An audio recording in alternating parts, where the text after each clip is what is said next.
Hello दोस्तों, नमस्ते, प्रणाम। मैं पूजा जौनपुरी आप सभी का स्वागत करती हूँ अपने चैनल पे। तो गाइस, मैं आप सभी के लिए एक सोहर गीत लेके आई हूँ। आप लोग सुनिए, कैसा लगेगा कमेंट बॉक्स में ज़रूर बताना। और मेरा तबीयत है बहुत ख़राब, मुझे बुखार भी है, गला भी पकड़ लिया है। तो बस आप सबके लिए गीत गा रही हूँ, कैसा लगेगा कमेंट बॉक्स में ज़रूर बताना। चलिए सुनिए। धनिया तो बैठी पलंगिया, पिया जी से पूछई, पिया जी से पूछई हो। जब मोरे हुई है लालनावा, कवन सुख देबा, कवन सुख देबा हो। तो राजा का कहते हैं, सुना। धनिया मई मोरी, धनिया मई मोरी, आगे पीछे रही है, बहिन सेवा करी है, बहिन सेवा करी है हो। धन भौजीत, धन भौजीत, खनवा बनई है त हमहू खियबै हो। धन भौजीत, खनवा बनई है त हमहू खियबै हो। तो भैया, लड़कियां हुआ में बड़ा सुख बा, देखा जेकर पति ऐसा मिल जाए। आगे के लाइन सुनत जा। 8वां महीनावा के बीतले नवाए, के लगते होरिलावा जनमा लिहले हो। रामायणे में बाजेला ढोलकिया, गावे सब सोहर हो। रामायणे में बाजे ढोलकिया, सब गावे सोहर हो।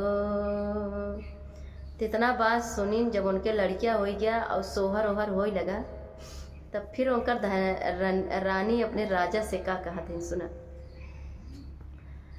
धनिया पिया के बोलावैत, बगलई में बैठावई हो।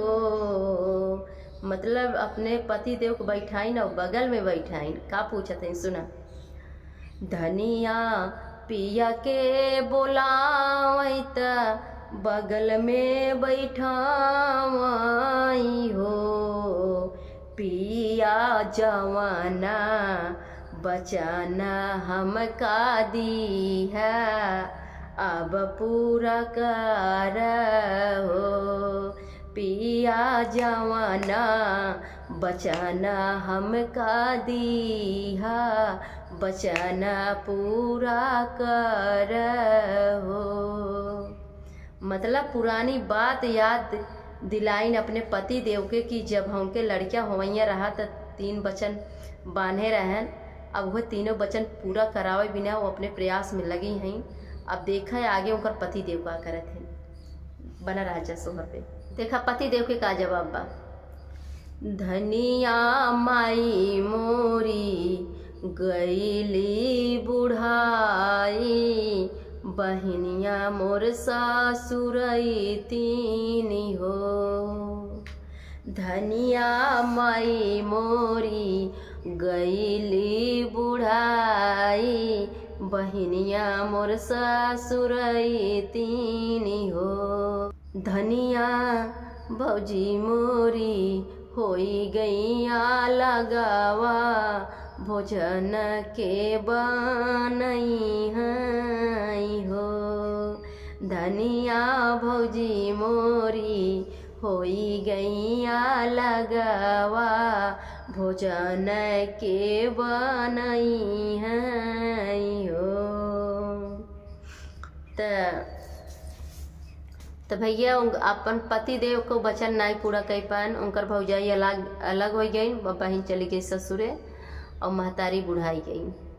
तब हम बेचारा का करी, सौरी में बैठी रही, अपन जैसे करत बना करी। सोहरों के बड़ा भाव बा।